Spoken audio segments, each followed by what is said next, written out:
Loudspeaker के मामले पर विवाद लगातार बढ़ रहा है। जहां उत्तर प्रदेश में बिना विवाद के लाउडस्पीकर मंदिर और मस्जिद से उतारे जा रहे हैं, तो वहीं लगातार योगी सरकार की इस पर तारीफ भी की जा रही है।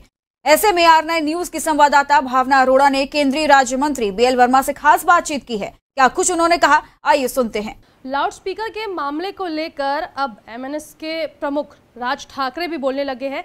क्या है पूरा मामला, इसको लेकर ज्यादा बातचीत करने के लिए फिलहाल मेरे साथ मौजूद है केंद्रीय राज्य मंत्री BL वर्मा, जिनसे हम बात करने वाले हैं। लाउडस्पीकर का जो इशू शुरू हुआ उस पर उत्तर प्रदेश सरकार मुझे लग रहा है बेहतर काम करके दिखा रही है, लेकिन इस मामले पर राज ठाकरे तारीफ कर रहे हैं। उनका कहना है कि योगी सरकार जिस तरीके से लाउडस्पीकर को हटाने का काम कर रही है, उद्धव सरकार उसमें लेकिन फेल नजर आ रही है। मैं उत्तर प्रदेश सरकार के मुख्यमंत्री जी को बधाई देना चाहता हूँ। उन्होंने लाउड स्पीकर के मामले में, चाहे ध्वनि घटाने का मामला हो या बिना परमिशन के लाउड स्पीकर लगाने का मामला हो, इसको सभी धर्म गुरुओं से बातचीत करके बड़े सौहार्द वातावरण में यह हटाने का काम किया है, यह ध्वनि कम करने का काम किया है। परीक्षाओं का समय है, हमारे छात्र छात्राओं को भी इसकी परेशानी होती थी। मुझे लगता है कि इससे महाराष्ट्र सरकार को भी सीख लेना चाहिए। ऐसा उन्होंने कहा है तो ठीक है। अच्छा, आपको नहीं लगता कि दोनों कहने के लिए एक परिवार से आते हैं, भाई भाई है, लेकिन जो खटास है वो राजनीतिक नहीं बल्कि जो है कहीं ना कहीं व्यक्तिगत तौर पे भी नजर आती है। इसलिए जिसकी शुरुआत उद्धव ठाकरे ने कभी की थी लाउडस्पीकर का इशू बनाकर, उसमें जो काम है वो योगी सरकार बेहतर करके जो है दिखा रही है। देखिए, योगी सरकार ने बेहतर काम किया है, इसलिए राज ठाकरे जी कह रहे हैं।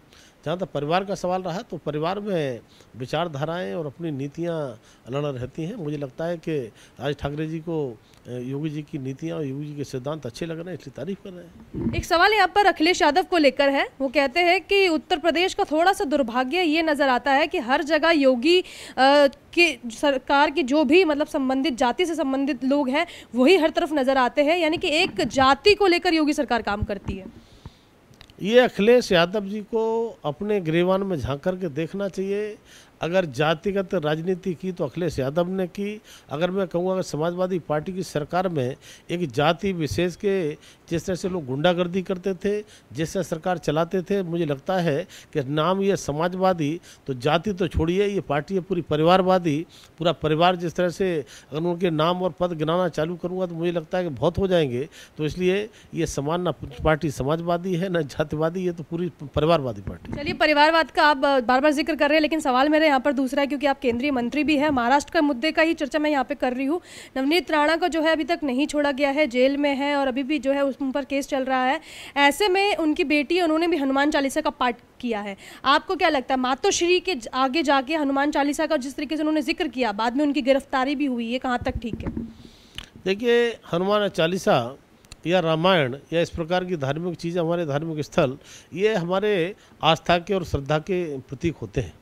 और हनुमान चालीसा का पाठ करना मुझे लगता है कि हम मंदिरों में कर सकते हैं, चलते फिरते कहीं भी कर सकते हैं। और जिस तरह का कृत्य महाराष्ट्र सरकार ने किया है, मुझे लगता है कि ठीक नहीं है। और आने वाले समय में ये महाराष्ट्र सरकार को जनता वहाँ की सबक सिखाने का काम वर्मा जी, हिंदू विरोधी सरकार समझे उद्धव ठाकरे सरकार को कि जिस तरीके का कृत्य सामने आया है? हाँ, कभी ये बात करते थे हिंदुत्ववादी विचारधारा की, लेकिन मुझे लगता है कि मुस्लिम तुष्टीकरण की राजनीति पर आगे बढ़ रहे हैं।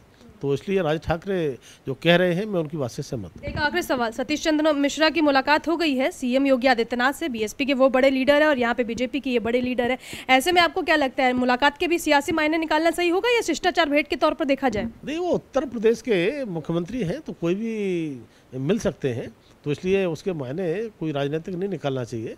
जैसे सतीश मिश्रा जी अगर मिले हैं तो सतीश मिश्रा जी ही बता सकते हैं। चलिए, शुक्रिया हमसे बात करने के लिए। कैमरा पर्सन दुर्गेश के साथ मैं भावना, R9 न्यूज़ दिल्ली।